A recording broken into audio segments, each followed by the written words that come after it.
anugerah dari Allah Bapa kita, di dalam nama anaknya Tuhan Yesus Kristus. Itulah yang memelihara hati dan pikiranmu sekalian. Amin.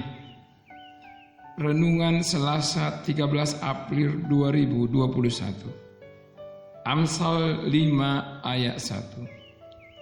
Hai anakku, perhatikanlah hikmatku, ajarkanlah telingamu kepada kepandaian yang kuajarkan.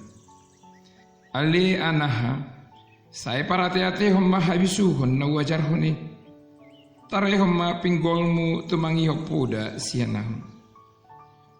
Saudara-saudara yang terkasih di dalam nama Tuhan Yesus Kristus, kitab hikmat mengajar kita bagaimana hidup dengan berhikmat, yaitu memiliki keahlian untuk menjalankan hidup dengan baik. Hal yang sangat mendasar dalam menjalankan kehidupan dengan baik adalah membangun keluarga yang sehat. Dalam nats kitab Amsal pasal 5 ayat 1 ini digambarkan seorang ayah yang menasihati anaknya untuk menghindari perempuan jalang yang dapat menghancurkan keluarganya. Sang ayah meminta anaknya untuk memperhatikan hikmatnya, yaitu hikmat yang didapat dari Allah. Sang ayah menginginkan anaknya berpegang pada kebijaksanaan dan bibirnya memelihara pengetahuan, supaya dapat bertindak bijaksana. Bibir mengacu kepada perkataan, bukan kepada perbuatan.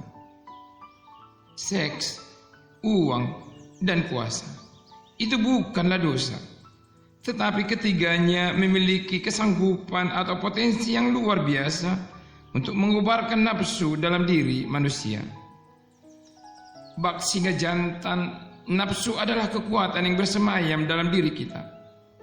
Seks, uang, dan kekuasaan adalah tongkat-tongkat yang mampu membangunkan dan membuatnya mengamuk tanpa batas.